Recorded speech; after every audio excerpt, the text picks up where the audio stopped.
Merci, Madame la Présidente. Si cette délibération part d'un bon sentiment et semble sur le papier fort louable dans la démarche, les territoires ruraux et les petites communes qui les maillent souffrent effectivement d'un véritable sentiment d'abandon et la volonté de la région de vouloir aider ces très petites communes mérite d'être saluée. Néanmoins, la concrétisation et la mise en application de ce dispositif semblent bien éloignées du but recherché, notamment en termes de souplesse de fonctionnement de la dite structure. Sur le cluster lui-même, nous n'avons jamais eu à nous prononcer sur sa constitution, nous avons simplement été amenés à prendre acte de la communication du président sur le sujet. C'est dommage qu'il soit parti parce que nous le trouvons de plus en plus macroniste dans sa démarche. Quelles seront ses activités à ce cluster ?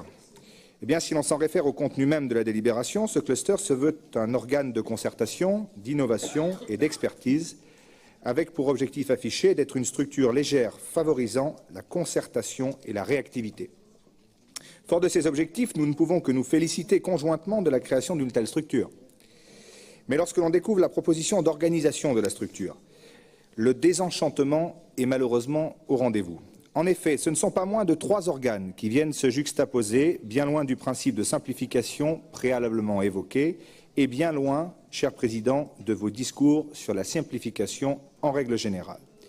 Ainsi, cette structure se composerait d'une part d'un comité de pilotage de 10 à 12 membres qui se réunirait 4 fois par an et qui définira et approuvera les grandes orientations, d'une assemblée constitutive avec des collèges thématiques qui devraient regrouper près de 100 personnes, un comité technique qui mettra en place les actions du cluster.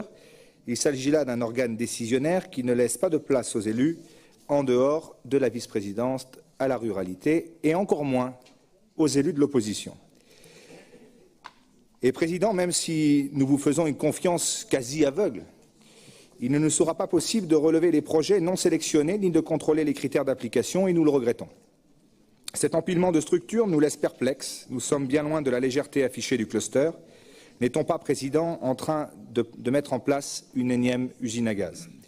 Cette structure ne risque-t-elle pas de s'éloigner de l'objectif initial qui est de soutenir directement et sans délai les projets des petites communes rurales? Nous le croyons. L'organisation annoncée nous paraît beaucoup trop lourde et vraisemblablement trop administrative. Maintenant, sur l'appel à projet, il ne faut pas perdre de vue l'objectif essentiel de cette délibération, à savoir soutenir les projets des petites communes rurales. Si la strate éligible au champ d'application ne prête pas à discussion à mes yeux, ne faudrait-il pas prêter une attention toute particulière aux communes de moins de 2000 habitants, car ce sont bien elles qui, souvent, situées en milieu extrêmement rural, ont le plus besoin d'être aidées et considérées. Le fait que seules les communes ayant conventionné avec la commune chef de file puissent répondre à cet appel à projet ne risque-t-il pas de faire passer une nouvelle fois un grand nombre de communes hors des radars des financements habituels? Dans la Creuse, par exemple, dans les environs de Vassivière, que le Président connaît bien, le nombre de très petites communes qui se trouvent éloignées, voire très éloignées des centres de décision, y compris de leur siège de Comcom, ne risque-t-elle pas, au regard de l'organisation même du dispositif? Nous le craignons. Par ma voix, nous avions demandé une étude de la carte des petites communes de la Nouvelle-Aquitaine pour affiner une décision juste et réaliste en termes de conduite des projets. Nous ne pouvons que regretter que ce point ne figure pas dans la délibération. De même, vous ne semblez pas envisager que les avis défavorables conduisant à ne pas retenir un projet soient communiqués aux élus, et là encore, nous le regrettons. Dans un autre registre, la délibération ne précise pas non plus clairement si la carte actuelle des degrés de vulnérabilité et des territoires vulnérables s'appliquera ou non pour cet appel à projet. Quid également des petits pôles urbains, qui pour certains pourraient être également des communes de moins de 3500 habitants, et qui se retrouveraient ainsi éligibles à 2 sortes d'appels à projet. La revitalisation d'une part, aux procédures plus directes, mais aussi éligibles à la stratégie ruralité, les obligeant à passer par le cluster. À nos yeux, il est essentiel de rendre ce dispositif plus lisible en l'articulant avec les politiques existantes, notamment avec la politique contractuelle, afin d'éviter les empilements des règlements. Enfin, sur le calendrier, celui-ci nous paraît totalement irréaliste.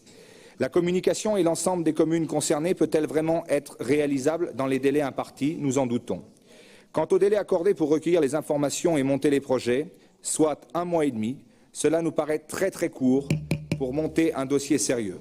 Cela relève d'un vrai parcours du combattant pour ces petites communes. Quant à la durée des projets, elle ne doit pas excéder 12 mois. Pourquoi ajouter une telle contrainte? Nombre de projets risquent fort d'être retoqués. Il aurait fallu plus de souplesse, Président.